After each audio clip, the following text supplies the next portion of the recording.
अब देखो, कल अपन ने एक ट्रेड्स की बात कर ली थी। अब आप एक क्वेश्चन लिखिए सबसे पहले, फिर उसके आंसर को अपन सर्च करेंगे। क्वेश्चन लिखिए, how do germ cells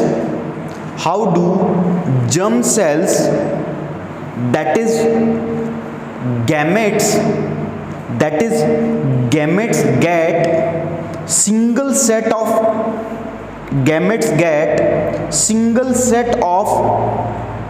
genes from parents,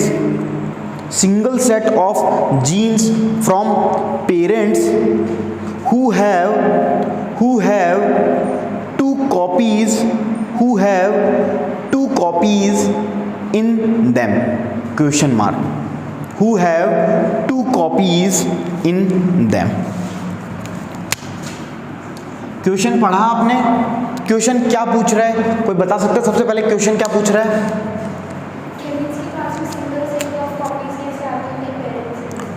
although वहां पे क्या होता है, पेयर होती है, फिर भी कितना सेट आ रहा है, सिंगल ही आ रहा है। तो ऐसा क्यों हो रहा है? तो मैंने इस चीज को कितनी बहुत बार समझा भी रखा है, तो चलो कोई बताएगा ऐसा क्यों हो रहा है? हाँ,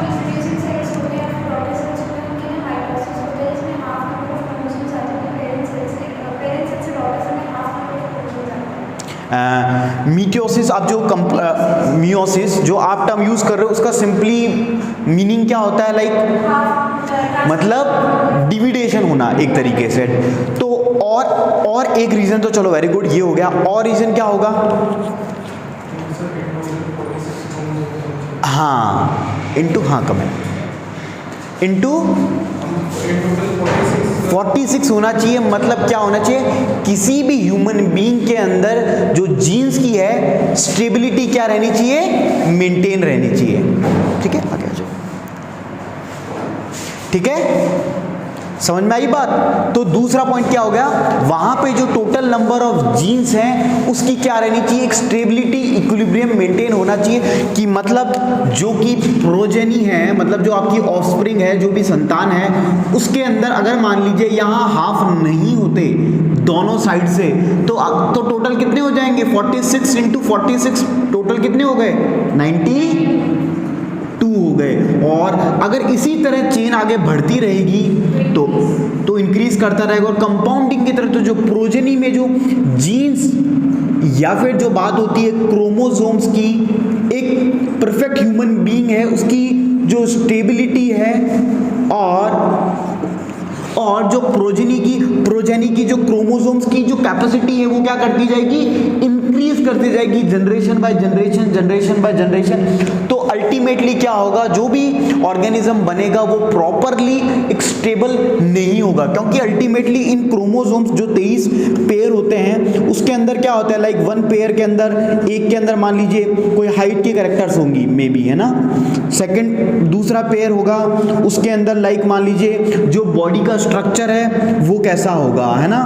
फिर मान लीजिए थर्ड में मान लीजिए उसकी जो जेनेटिक कैपेबिलिटीज है वो होगी। फिर अपन एक लास्ट में अपन ने पढ़ा था जो 23rd पेयर होता है वो अपन बोलते हैं यूजुअली 22 के अलावा सेक्स क्रोमोसोम्स होता है ना। तो ये सब की अपनी अपनी कैरेक्टरिस्टिक्स अपनी होती है। तो क्या होगा जब ये इंक्रीज करती जाएंगी जनरेशन बाय जनरेशन, तो जो ये स्टेबिलिटी है, जो ये इक्विलिब्रियम है, क्या ये मेंटेन रह पाएगा? नहीं रह पाएगा। तो अल्टीमेटली क्या हो जाएगा? जो भी ऑर्गेनिज्म है उसकी जो स्टेबिलिटी है वो डिस्टर्ब होगी। इसलिए क्या करती है, जो गैमेट्स होते हैं वो सिंपली पूरे के पूरे ट्रांसफर ना होके कितने ट्रांसफर होते हैं? हाफ हो जाते हैं, दैट इज 23। ठीक है ना। और क्या हाफ बताते हैं? आपके नंबर ऑफ क्रोमोसोम पेयर्स। ठीक है ना। ये वही बात पहले की भी बताई हुई है, लेकिन मेन ये कॉन्सेप्ट यहां का था। ठीक है, तो इसको लिखिए, each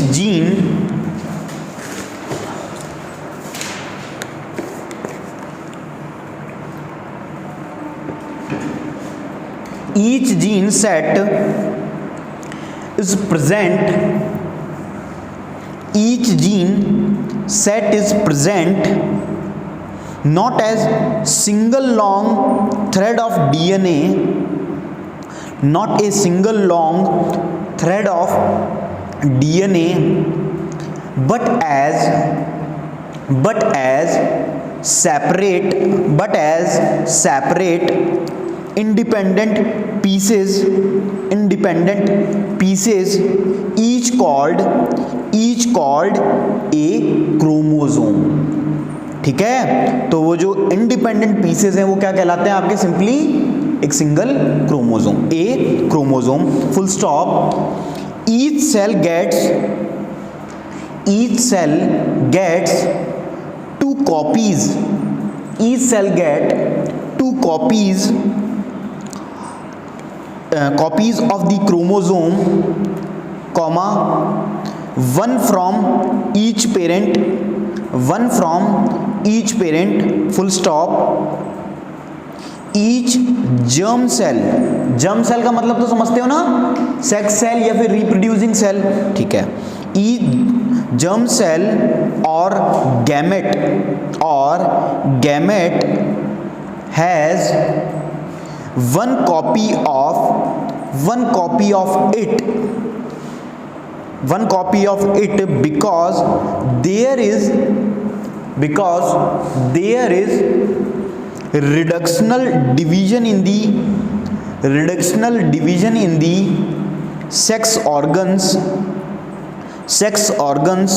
at the time of formation of gametes, and when the fertilization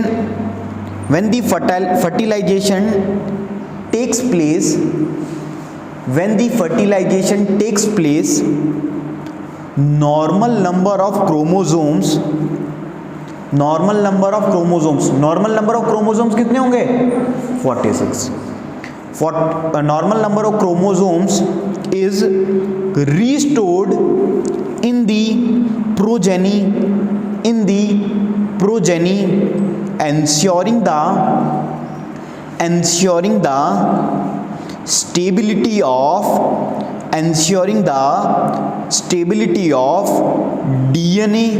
stability of DNA of the species। Stability of DNA को अंडरलाइन कर लीजिएगा,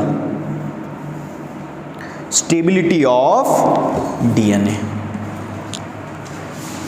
ठीक है, समझ में आया? तनु एक क्वेश्चन था अपना, क्वेश्चन लिख लो आप, ऊपर चाहे तो लिख लो, इसका आंसर था उसके ऊपर ही लिखो वहीं।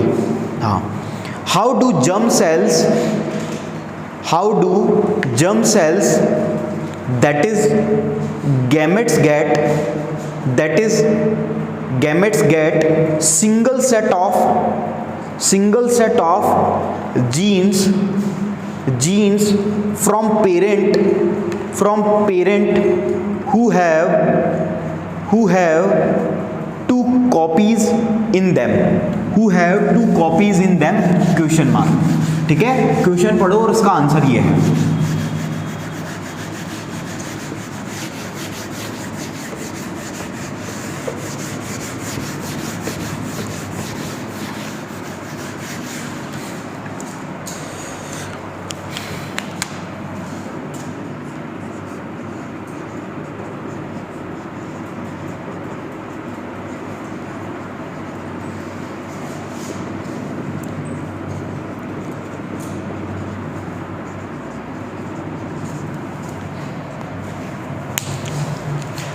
अब देखिए, सभी को यहां तक समझ में आया? ठीक है, अब the last topic of this chapter of this reduce syllabus, वैसे ऑल्दो इसके बाद इवोल्यूशन होता है, लेकिन जो आपको जितना आ रहा है दैट इज सेक्स डिटर्मिनेशन है, मतलब हेरिडिटी तक ही आ रहा है। इवोल्यूशन वाला पार्ट अपने इस बार सिलेबस से हटा दिया गया है, कोई बात नहीं, तो जितना है उसको अपन पढ़ेंगे।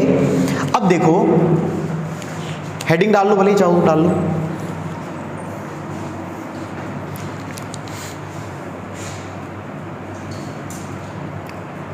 करें स्टार्ट। अब देखो, अभी तक अपन ने बहुत सारी चीज़ों के बारे में पढ़ा। सबसे पहले अगर अपन बॉडी के बारे में बात करें तो सबसे इंपॉर्टेंट अपन ने जो प्रोसेसेस होती है दैट इज बॉडी की लाइफ प्रोसेस है, लाइक रेस्पिरेशन, डाइजेशन, एक्सक्रीशन, ये क्या है? इंपॉर्टेंट प्रोसेस है। फिर अपन ने बात करी reproduction is also process but it is not a life process, क्योंकि इसके बावजूद भी आप जिंदा रह सकते हो, लेकिन इसकी रिक्वायरमेंट क्यों पड़ी?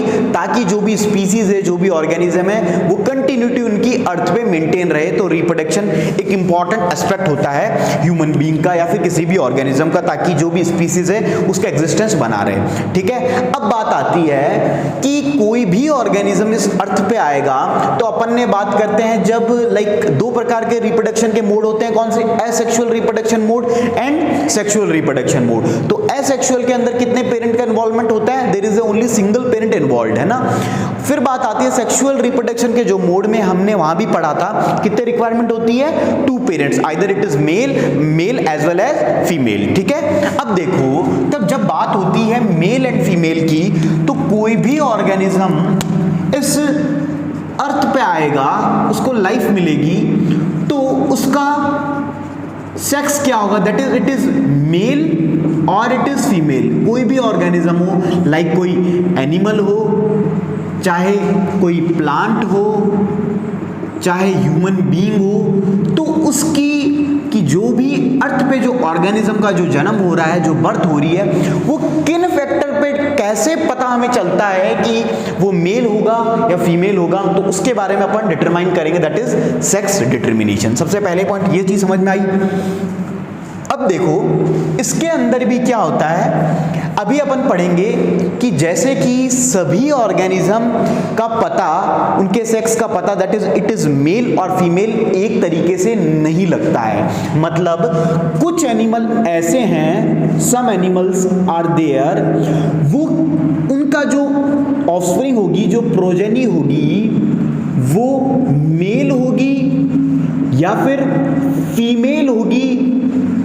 ये किस पे डिपेंड करती है? जो आपके उनके जो लाइक अगर वो एग्स की फॉर्म में अपने ऑफस्प्रिंग्स को जन्म दे रहे हैं, तो वो किस पे डिपेंड करती है? जो प्रेजेंट एनवायरनमेंट है उस पे डिपेंड करती है। लाइक अगर हीट ज्यादा हुई, तो हीट ज्यादा हुई तो मे बी फीमेल, अगर हीट कम हुई, ये कुछ मतलब फिक्स कंडीशन नहीं बता रहा हूं, ये कंडीशन बता रहा हूं, टेम्परेचर बहुत कम हुआ तो क्या होगा? मेल। इस तरह से चीजों, मतलब किस पे डिपेंड कर रहा है? टेम्परेचर की कंडीशन पे। तो क्या मैं इन एनिमल्स को, इन जितने भी ऑर्गेनिजम्स हैं जो एनवायरनमेंट पे अपने जो प्रोजेनी है उसके मेल या फीमेल होने की प्रोबेबिलिटी को शो करते हैं, क्या उन एनिमल्स को या उन ऑर्गेनिजम्स को मैं जेनेटिकली डिपेंडेंट सेक्स कह सकता हूं? नहीं कह सकता, क्योंकि ये किस पे डिपेंड कर रहे हैं? एनवायरनमेंट पे डिपेंड कर रहे हैं। लेकिन ये जीन्स पे डिपेंड नहीं कर रहे हैं। किस पे डिपेंड नहीं कर रहे हैं? जीन्स। जीन्स कहां से ट्रांसफर होते हैं? Either it is from male as well as from female. मतलब इनका जो सेक्स है वो इनकी जीन्स पे डिपेंड ना करके किस पे डिपेंड कर रहा है? एनवायरनमेंट पे डिपेंड कर रहा है। तो कुछ ऐसे ऑर्गेनिजम्स आपको मिलेंगे, लाइक बहुत सारे जो एग्स लेइंग जो ऑर्गेनिजम्स होते हैं उनमें मोस्टली यही केस होता है। समझ में आई बात? लाइक कौन कौन से होते हैं? हेंस के केस हो गए, जब आपने देखा होगा जो पोल्ट्री फार्म होते हैं बहुत सारे, वहां पे वो अपने हिसाब से, मतलब लाइक जैसे पोल्ट्री फार्म तो एक तरीके का बिजनेस हो गया, तो उसमें क्या करता है कि उनको क्या चाहिए, है ना, कि लाइक जैसे नॉनवेज एक पूरी की पूरी बहुत बड़ी इंडस्ट्री है कि लोग बहुत सारा नॉनवेज कंज्यूम करते हैं, तो जैसे एग्स बनाए जाते हैं, उन एग से हेन तो निकालते नहीं है, वो क्या करते हैं, सिर्फ भाई ऑमलेट के लिए, आपके जो भी प्रोटीन वगैरह के लिए, ये सब के लिए यूज करते हैं लोग खाने के लिए। तो वो क्या करते हैं अपने हिसाब से कि भाई उनको क्या चाहिए, तो और जैसे मान लो उनको अगर कोई प्रोजेनी डिसाइड भी करनी है तो अपने हिसाब से, तो क्योंकि क्यों कर पा रहे हैं ऐसा? क्योंकि वो किस पे डिपेंड करते हैं? उसका एनवायरनमेंट पर डिपेंड करते हैं। ठीक है ना। फिर बात आती है कुछ एनिमल्स और कुछ ऑर्गेनिजम्स ऐसे भी हैं लाइक स्नेल्स। स्नेल्स समझते हो क्या होते हैं स्नेल्स? बारिश में तो अर्थवॉर्म, मतलब वही जो जानवर जैसे रेंग रेंग के चलते हैं, लाइक छोटे स्नेल्स होते हैं, जैसे अर्थवॉर्म हो गया, है ना, बरसात में छोटे छोटे से आ जाते हैं ना, क्या बोलते थे उसको? These are called friends of farmers. ये कॉन्सेप्ट सुना है आपने? अर्थवॉर्म को बोलते हैं ना फ्रेंड्स ऑफ फार्मर, है ना, क्योंकि वो क्या करते हैं, जो भी फर्टिलिटी इंक्रीज कर देते हैं, मतलब वो जो भी सॉइल की होती है उसकी फर्टिलिटी को इंक्रीज कर देते हैं। अब जैसे स्नेल्स के केस में क्या होता है, ये इनमें एक ऐसी कैपेबिलिटी होती है, दे कैन वेरी देयर सेक्स, मतलब वो एक टाइम पे मेल भी बन सकते हैं तो फीमेल भी बन सकते हैं। तो कुछ ऑर्गेनिज्म लाइक स्नेल्स में क्या ऐसी प्रॉपर्टी होती है, like they can vary their sex, that is male, और they can make it also female, ठीक है ना। तो क्या मैं इसे भी genetically dependent sex determined organism कहूंगा? क्या ये जीन्स पे डिपेंड है? नहीं कहूंगा। तो अगेन ये जीन्स पे डिपेंड नहीं कर रहा है। इतनी बात समझ में आई सभी को? ठीक है, ये अपन ने कुछ ऑर्गेनिज्म की बात करी। अब बात करते हैं ह्यूमन बीइंग की, ठीक है। अब ह्यूमन बीइंग के केस में अब सुनिएगा, ह्यूमन बीइंग लाइक मान लीजिए अपन जैसे हिंदी में महीने आप बड़े होते हैं, पोष माह ऐसा कुछ होता है ना, बहुत सारे, है ना। एग्जैक्टली मेरे को भी नहीं ध्यान है, लेकिन एक तो मेरे को पोष महीना याद रहता है क्योंकि उसमें क्या मिलते हैं? पोष बड़े, है ना, बड़े मिलते हैं ना, तो खाने पीने की चीज़ें हम याद रखते हैं ना। और एक आपका एक ये फरवरी वाला, इसको क्या बोलते हैं? फाल्गुन, जिसमें होली है, ये तो फाल्गुन हो गया, ठीक है। एक और होता है ना होली से पहले वाला, मतलब फरवरी वाला, वसंत ऋतु। हाँ, मतलब ऋतु होती है ना ये, लाइक बहुत सारे, वसंत ऋतु, शीत ऋतु और ग्रीष्म ऋतु, है ना। तो अब देखो, अगर मान लीजिए इंसान के अंदर, ह्यूमन बीइंग के अंदर, लाइक अगर ऐसा होता, बोले कि अगर सर्दियों का मौसम हुआ तो जो प्रोजेनी होगी वो मेल होगी, है ना, और अगर गर्मियों में हुआ तो फीमेल होगी, तो कितना बड़ा अजीब सा नहीं हो जाता? तो क्या ऐसा होता है? बोले कि अगर गर्मियों में हुए बच्चे तो वो मेल होंगे, सर्दियों में होते हो फीमेल होंगे। ऐसा आपने कभी सुना है? या कुछ भी हो जाता है? क्या कह रहे हो? हाँ, फिर तो कैलकुलेशन हिसाब लगा के, हाँ भाई हमको तो सबके सब, तो वो चीज़ है। लेकिन यहाँ पे ह्यूमन बीइंग के केस में ऐसा नहीं होता है। यहाँ पे क्या होता है? These are genetically dependent organism, जो इनकी जो प्रोजेनी होगी वो किस पे डिपेंड करेगी? जीन्स पे डिपेंड करेगी। अब वो कैसे डिपेंड करेगी उसके बारे में अपन बात करेंगे। तो पहले आपको ये बेसिक सा समझ में आया कि अदर ऑर्गेनिज्म कैसे काम करते हैं और ह्यूमन बीइंग कैसे काम करता है। अब कैसे करता है ह्यूमन बीइंग, अल्टीमेटली अपन को ये पढ़ना है, ठीक है। तो पहले बेसिक सा ही लिखिए इस बात को। सेक्स डिटर्मिनेशन टॉपिक डाल लिया, और मुझे ऐसा लगता है कि इसमें से ना क्वेश्चन बनाया जाएगा, है ना। चाहे 1 नंबर का, ज़्यादा बड़ा तो नहीं बनेगा, 2 नंबर मैक्स है, 2 या 3 नंबर, लेकिन बन सकता है। छोटा सा टॉपिक है लेकिन इंपॉर्टेंट बड़ा है ना। चलो लिखो, डिफरेंट डालिए, different species use different strategies, different species use different strategies for their sex determination, dash करके पहला पॉइंट डालिए, first point. in some animals the temperature at which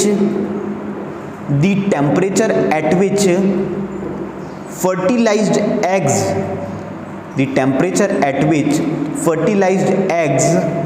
are kept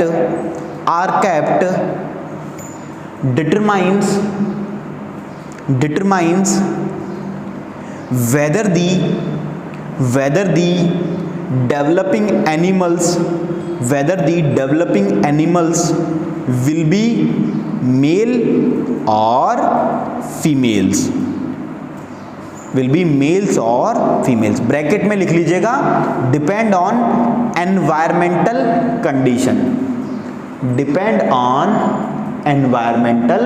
condition, ठीक है।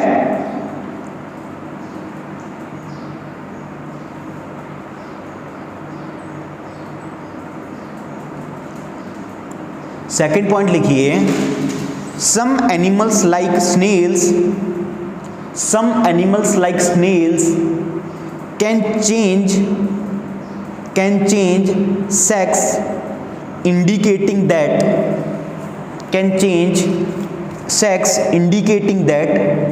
sex is not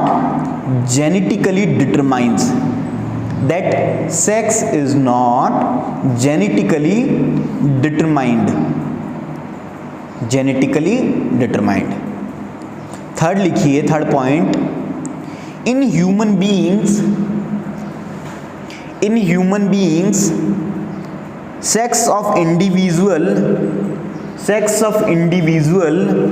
is determined genetically, comma, genes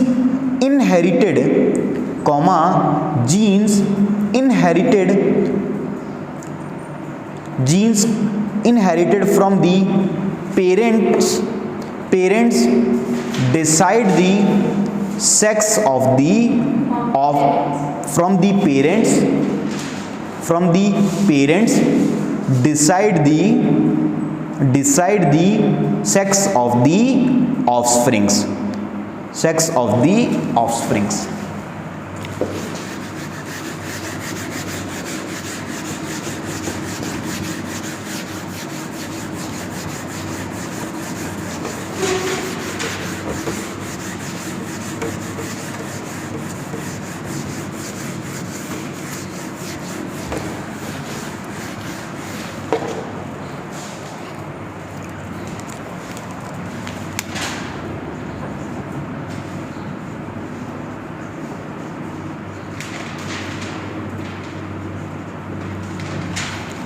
अब देखिए, अब अपन बात करते हैं कि जो ह्यूमन बीइंग है उसके अंदर कि मेल होगा ऑफस्प्रिंग या फिर फीमेल होगी, ये कैसे पता चलता है। अब बात करते हैं, सबसे पहले मान लीजिए दिस इज सेक्सुअल और रिप्रोडक्शन का मोड होता है, यहां पे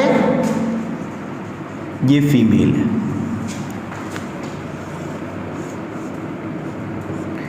कौन सी कटिंग चल रही है आजकल फेमस, स्पाइक्स, ठीक है, अच्छी लग रही है, चश्मा भी लगा दूं, रणवीर कपूर वाला है उसके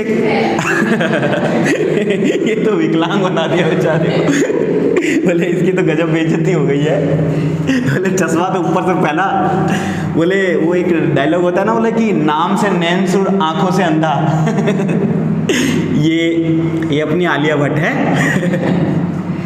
कौन सी फेमस डिजाइन चल रही है, ठीक है, अच्छी लग रही है ये फूल भी लगा दिए चोटी पे, ठीक, ये लो ये हैं अब देखो यहां पे बात होती है, अपन बात कर रहे हैं ह्यूमन बीइंग के सेक्स डिटर्मिनेशन की, तो अल्टीमेटली किसका ट्रांसफर होता है, जीन्स, मतलब जीन्स के अंदर गैमेट्स का, और गैमेट्स में भी बात करें तो स्पेसिफिकली यहां पे होता है आपका गैमेट दैट इज स्पर्म, और यहां पे आपका जो गैमेट होता है उसको बोलते हैं अपन ओवा, और या समटाइम्स भी से ओवम, ठीक है ना।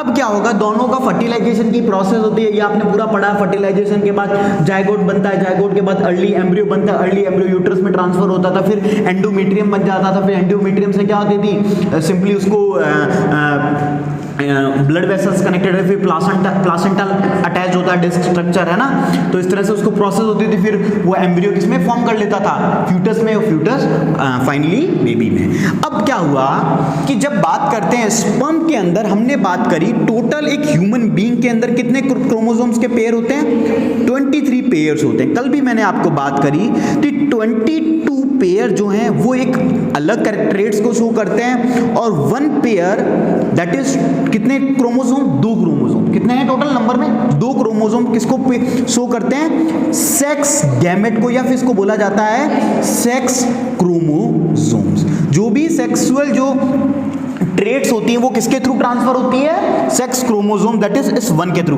और इसको बोलते हैं सेक्स क्रोमोसोम, इन बच्चों को क्या बोलते हैं, ऑटोजोम्स, क्या बोलते हैं, ऑटोजोम्स, ठीक है। अब देखो, अब जब बात होती है मेल की, तो यहां पे कितने पेयर है, इसके पास भी एक ही पेयर होगा, इसके पास भी एक ही पेयर होगा, सेक्स क्रोमोसोम्स की। अब यहां पे जो पेयर होता है वो XY का होता है, और जो यहां पे पेयर होता है दैट इज XX का, मतलब टोटल कितने हैं, 2 हैं।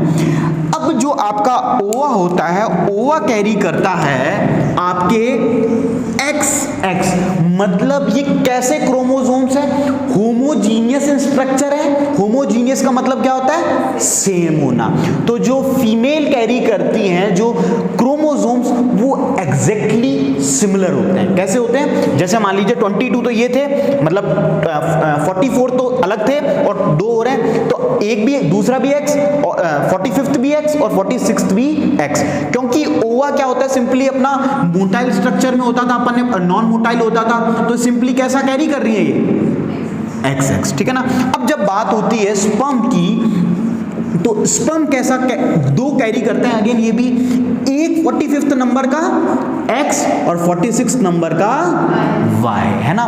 तो कहने का मतलब ये है जब मेल होता है तो वो कैसा कैरी करता है क्रोमोसोम, होमोजीनियस या हेट्रोजीनियस स्ट्रक्चर, हेट्रोजीनियस, हेट्रोजीनियस मतलब विच इज डिफरेंट, है ना, यही तो होता है हेट्रोजीनियस का। अब क्या होगा अल्टीमेटली दोनों का फर्टिलाइजेशन होता है। अब अगर एट द एंड XX बना प्रोजेनी में, मतलब ऑफस्प्रिंग में, तो क्या वो बेबी क्या होगा, मेल होगा या फीमेल, फीमेल होगा, और एट द एंड अगर XY बन गया तो क्या होगा, मेल होगा, ठीक है ना। अब देखते हैं अपन फर्टिलाइज, अब इसकी पॉसिबिलिटी को देखते हैं। यहां से अल्टीमेटली ट्रांसफर क्या हो सकता है भाई, X ही हो सकता है, तो यहां का तो किस्सा ही खत्म। अब यहां पे दो कंपोनेंट अपने पास, X है एक Y है, तो सबसे पहले Y को X के साथ फ्यूज कराया तो कंपोनेंट क्या बना, XY, ठीक है। एक तो पॉसिबिलिटी ये है, क्या जरूरी है कि Y ही ट्रांसफर हो, कुछ भी हो सकता है। एट ए टाइम कितना होगा, एक ही, मतलब ट्रांसफर कितना होगा, या तो X होगा या Y होगा, ये मैं स्लैश डाल देता हूं, या तो X या Y। तो जब Y हुआ तो कंपोनेंट क्या बना आपका XY, और जब X ट्रांसफर हुआ तब आपका कंपोनेंट बना XX। कहने का मतलब यह है जब Y ट्रांसफर हुआ तो जो प्रोजेनी बन के आई वो क्या बन के आई, मेल, और जब XX ट्रांसफर हुआ तो जो प्रोजेनी बन के आई वो क्या आई, फीमेल बन के आई। तो कहने का मतलब ये है कि अगर बात की जाए इनके रेशियोज की, जो प्रोजेनी बनी वो कैसी होगी, कैसे, 1:1, बिल्कुल 1:1, और अगर परसेंटेज वाइज में बात करूं तो कितनी होगी, मतलब लड़का होने की पॉसिबिलिटी कितनी है, 50%। ऐसा तो नहीं है यहाँ पे क्या 3 केसेस बन रहे हैं, कितने केस बन रहे हैं, 2 ही केस बन रहे हैं। एक केस में या तो मेल बन गया या फिर एक केस में फीमेल बन गया। तो कहने का मतलब ये है लड़का होने की जो पॉसिबिलिटी है, देखो इसका रेशियो क्या हो जाएगा, टोटल 2 कंपोनेंट है, मेल फीमेल होने की पॉसिबिलिटी 1/2 × 100, ये तो होता है परसेंटेज निकालने का फॉर्मूला, तो कितना आ गया 50%। मेल होने का 1/2 × 100, तो कितना हो गया 50-50। और रेशियो क्या हो गया, अगर इसके रेशियो की बात तो 1:1, दोनों का रेशियो क्या है, सिमिलर है। कहीं गलती से आप 1:2 मत कर देना, उसका परसेंटेज अलग आ जाएगा, उसका क्या आएगा 1/3, मतलब 33%। अगर आपने यहाँ 3 लिख दिया तो 3/3 दैट इज 100%, है ना। 3 जैसे आपने 1/3 लिखा तो ये ज्यादा हो गया और ये कम, तो है ना। तो यहाँ पे आपको अल्टीमेटली क्या है 1:1 है। तो कहने का मतलब ये है कि मेल और फीमेल होने की जो पॉसिबिलिटी है इन दी प्रोजेनी फ्रॉम दी पेरेंट्स वो क्या एग्जैक्टली सिमिलर है। समझ में आई बात। तो ये वाला आप डायग्राम बनाओ यहां से, है ना। किससे, कौन से स्क्वायर से, हाँ बिल्कुल, वो तो जैसे सिंपली आप क्या है उसको बना लो, यही ना, इसको यहां बनाओ तो क्या बना XX XY, ये बस सिंपल है, ठीक है ना। लेकिन ये अब ये तो छोटा है ज्यादा, इसमें 4 केसेस होते हैं ना, तब बनाता मैं, सिंपली 2 ही है, यहां पे 2 केस, इसको बनाओ आप।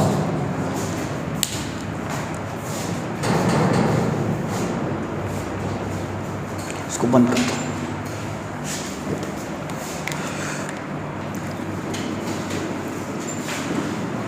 तो कितनी परसेंट वो हुई 50-50।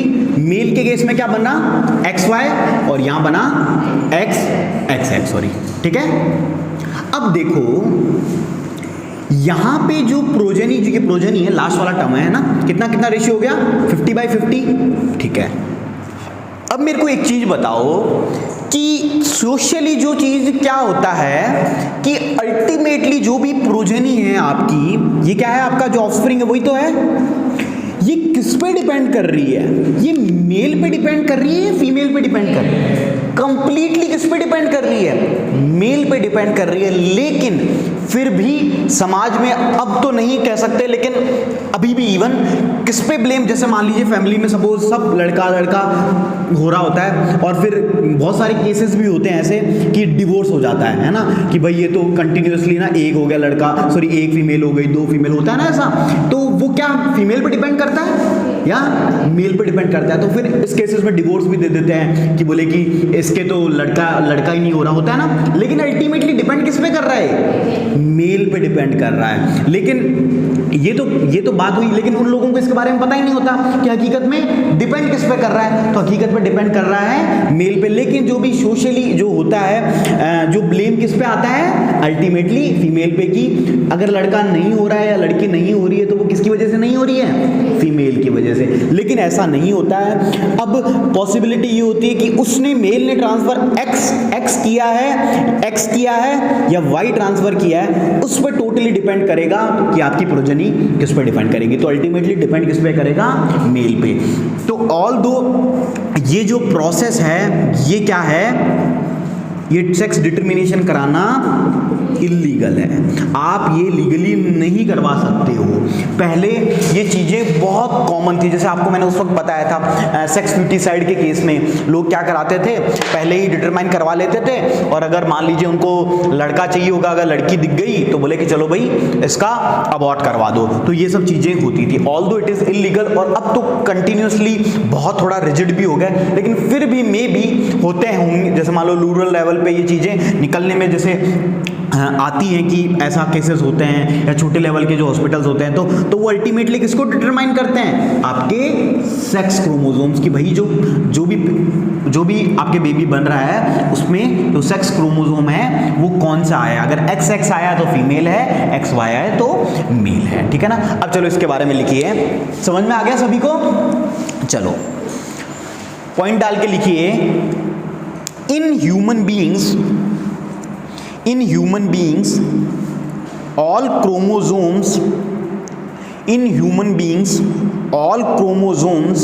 are not paired, comma 22 chromosomes are paired, 22 अभी एक के लिखाऊंगा, 22 chromosomes are paired but one pair called sex chromosome। समझ में आया तो सर क्या लिखवाना चाहता, but one pair called sex chromosomes is odd का मतलब अलग है ना, is odd, is not having a perfect pair in males में अलग होता है odd is not having a perfect pair in males, full stop. Males में नहीं होता ना परफेक्ट पेयर, क्योंकि X और Y है, और फीमेल्स के केस में परफेक्ट पेयर है। तो लिखिए full stop, females have a perfect pair both represented by XX। on the other hand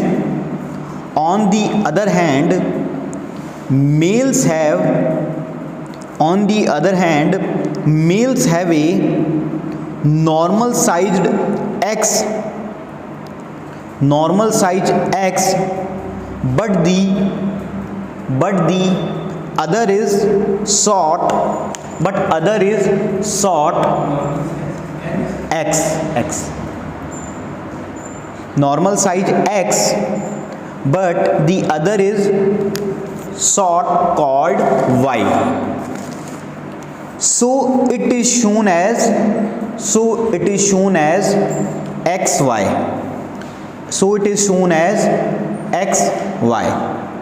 Full stop. All gametes or ova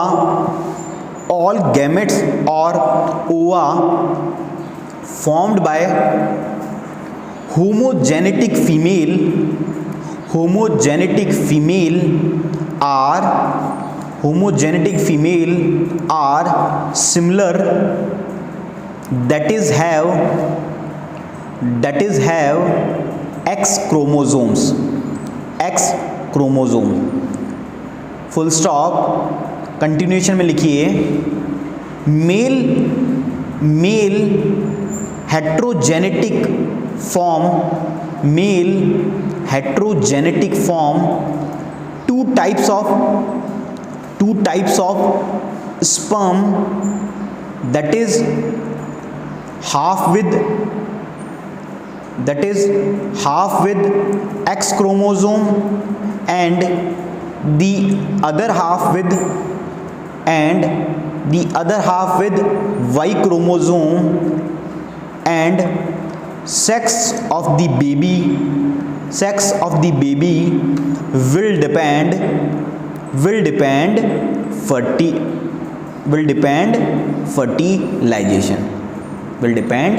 fertilization.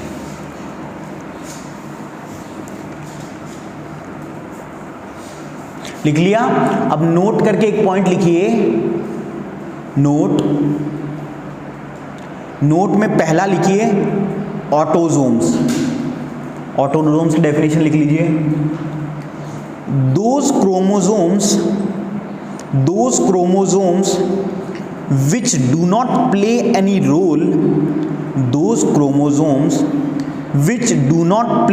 role in क्या, किस में रोल नहीं, सेक्स डिटर्मिनेशन में, any role in sex determination are called as autosomes.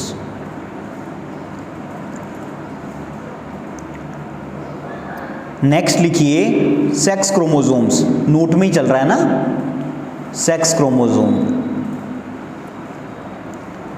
which play a role in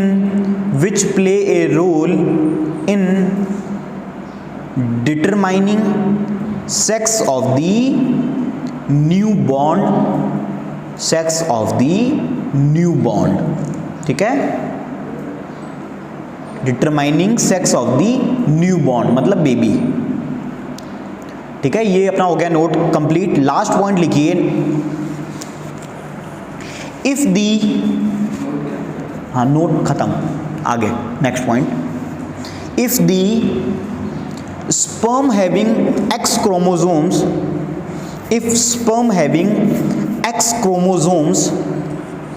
fertilizes with ovum with X chromosome, then the baby will have XX chromosomes. Then the baby will have XX chromosomes,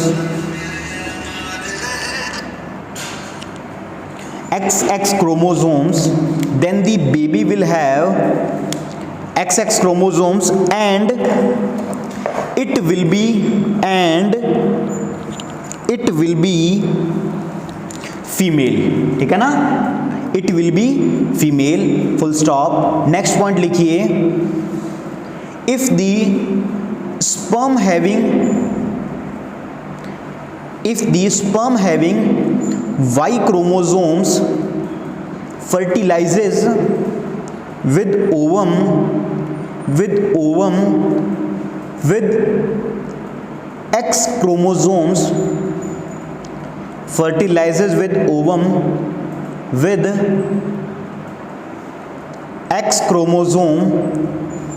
then the baby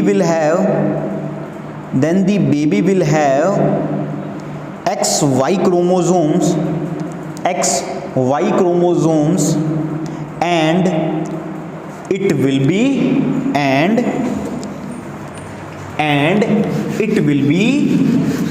male। तो ये जो chapter अपना जो Covid का जो syllabus है उसमें जितना आ रहा है वो कंप्लीट हो गया अपना, दैट इज चैप्टर 9। ठीक है, बंद करना से